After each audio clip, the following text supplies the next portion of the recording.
It is very hard to build lasting wealth when you are literally handing half of your income away to the government every single year. And what is crazy is the fact that the more income you earn, the more money they take away from you in the form of taxes. But what if I told you that there was actually a way to do both? Earn a very high income and build wealth while owing very little money in taxes at the same time. It turns out that there are investments that the government actually wants you to make that will in turn reduce your taxes and help you build wealth just like the ultra wealthy. So today I'm going to show you the top 7 tax deductible investments that exist in the entire tax code as a licensed CPA that helps people with stuff like this every day at mycpacoach.com. So let's go ahead and jump right in. Okay, so as we go through this, please understand that income tax is based on your income. So the more income you earn, typically the more tax you will pay. And tax deductions directly reduce that income, which in turn reduces your taxes.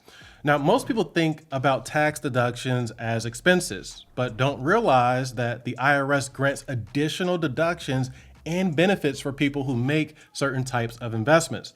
So instead of throwing money out of the window at one-off expenses, we're talking about actually building assets while receiving tax reductions from the government at the same time. So let's walk through this, starting with the easiest example to understand, like number 1, traditional retirement plans.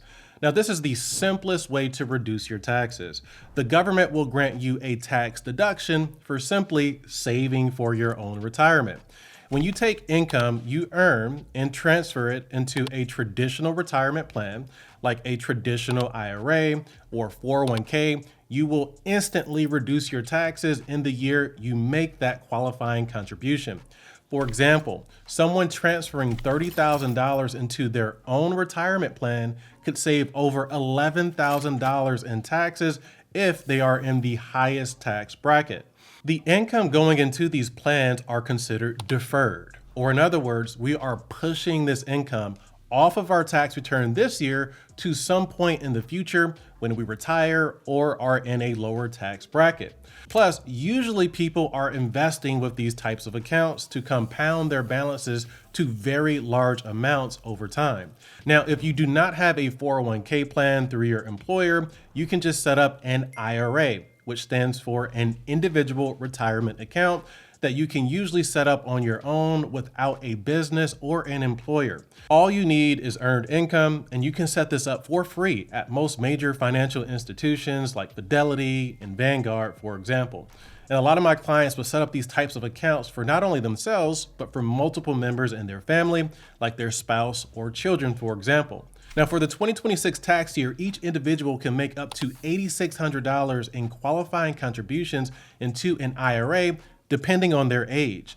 Now, if you do have a 401k plan offered to you through your employer, or maybe you're thinking about setting up one through your business, then you may be better suited to take advantage of that option instead. And the reason why is that those contribution limits are 3 to 10 times higher than the IRA limits in 2026. Employees can contribute up to $32,500 of their income into their own 401k plan, and the business or employer can also contribute another $47,000 or so, which means a self-employed individual might be able to put up to $80,000 towards their own retirement in one given year if they had the means to and wanted to, of course.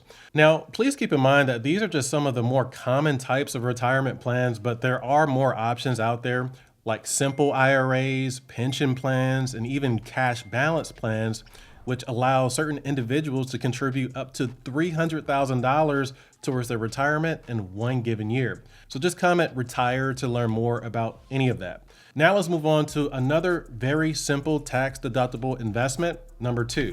HSAs or health savings accounts, which offer even better tax benefits than retirement plans in my opinion. So what are HSAs? In very simple terms, it is a savings account that you can move money into to save for your own future medical expenses and receive tax deductions, tax-free investment growth, and even tax-free distributions from that account when the account is used correctly. No other tax advantage accounts grants you all 3 of these tax benefits at the same time. And to qualify for an HSA, all you need is a high deductible health insurance plan, which is defined as having a minimum deductible of $1,700 for self-only coverage or $3,400 for family coverage. And if you meet that criteria, then you likely qualify for an HSA and can contribute up to $4,400 into that account in 2026 if you have self-only coverage, or $8,750 if you have family coverage. And those contributions would be 100% tax deductible. So for example, someone in the highest tax bracket might save $3,000 by moving $8,000 into their own HSA. Then once those funds are in that account, you can invest it into things like stocks, bonds, and index funds, which all grow tax-free while inside that account. And finally, as I mentioned, as health expenses come up in the future, you can pull money out of your HSA tax-free when paying for qualified health expenses. Now, I do have a separate video that covers these rules in detail, so be sure to subscribe and check that video out to learn more. Now let's go beyond these basic accounts and talk about tax incentives tied to more powerful investments, like number 3, starting a small business or side gig. Businesses create jobs, and jobs feed the economy, so the IRS recognizes this by offering huge tax deductions to small businesses to incentivize people to start them. So right off the bat, small business owners are granted an immediate 20% deduction against all of their qualifying business income with the QBI deduction, which was permanently extended under the latest tax bill. So someone with $100,000 in income would practically walk into a $20,000 deduction if that income was qualifying business income instead of W-2 income. And that is just the beginning. Section 162 of the Internal Revenue Code practically allows business owners to write off almost any expense that is related to operating their trade or business. Business owners are able to write off the business use of everyday expenses like their housing, their vehicles, meals, travel, insurance, and can even reimburse themselves for out-of-pocket medical expenses, childcare expenses, education, and much more. These are all everyday expenses that would not ordinarily be tax deductible against W-2 income. So by simply setting up a new trade or business, even if it is just a side hustle, you are instantly able to take more tax deductions and pay less taxes. And to help you get started with that process, the IRS even allows you to write off costs you incur to research and set up your new business before it even launches.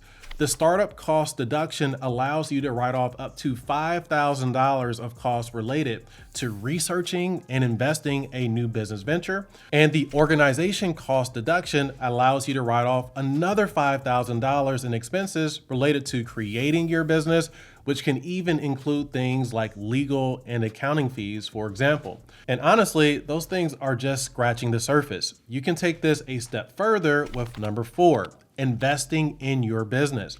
Outside of merely starting a business, you can also buy a business, invest in someone else's business, or simply reinvest into your own business to receive a number of tax benefits.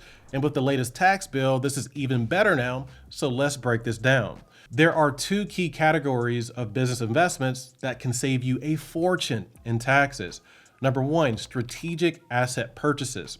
Think about assets that the business can buy that generate more income, like equipment, machinery, vehicles, property, or even property improvements. The new tax rules allow these types of asset purchases to be fully expensed in 1 year instead of those costs being spread out over several years. I recently had a client with millions of dollars of income pay 0 in taxes because he purchased new assets for his business that wiped out all of the income on his tax return. Now, the second major category you may consider are investing into what I call revenue generating expenses. Think about expenses that may result in an increase in your business revenue, like effective advertising campaigns, simply hiring better people or consultants to guide you, or researching new processes or streams of revenue for your business. Not only are these expenses 100% deductible and can actually help you increase the value of your business, but there are a number of different tax benefits available that may apply, like the research and development tax credit, for example, and so much more. Now, with that said, starting and running an active trader business is simply not for everyone. So let's talk about some other big investment opportunities that are rewarded with massive tax benefits, like number 5, real estate investments. Real estate is widely known as one of the best tax shelters in the world. It appreciates in value, generates cash flow, and generates tax deductions that can literally reduce all of your income and your taxes down to zero. So first of all, when you purchase an investment property, you are effectively creating a rental business, which gives you the ability to write off most expenses tied to operating that rental, like your mortgage interest, your property taxes, utilities, and so on. And that's just basic stuff. The key tax benefit that saves real estate investors the most amount of money in taxes is the ability to write off depreciation, which is a non-cash expense that does not cost you any money out of your pocket. Now, this deduction is so valuable that it typically wipes out most of the rental income reported on a tax return, often resulting in little to no taxes on rental income. But in addition to that, you can accelerate depreciation through something called a cost segregation study, which can trigger deductions so large that it offsets other income you report on your tax return if you meet certain criteria. But to do that, there are a number of different tax rules you would need to know to make this actually work. And I have an entire real estate playlist dedicated to explaining those rules on our channel. So just comment real estate if you want to learn more about that. Now let's move on to number 6, oil and gas investments, which can be a bit more passive than real estate.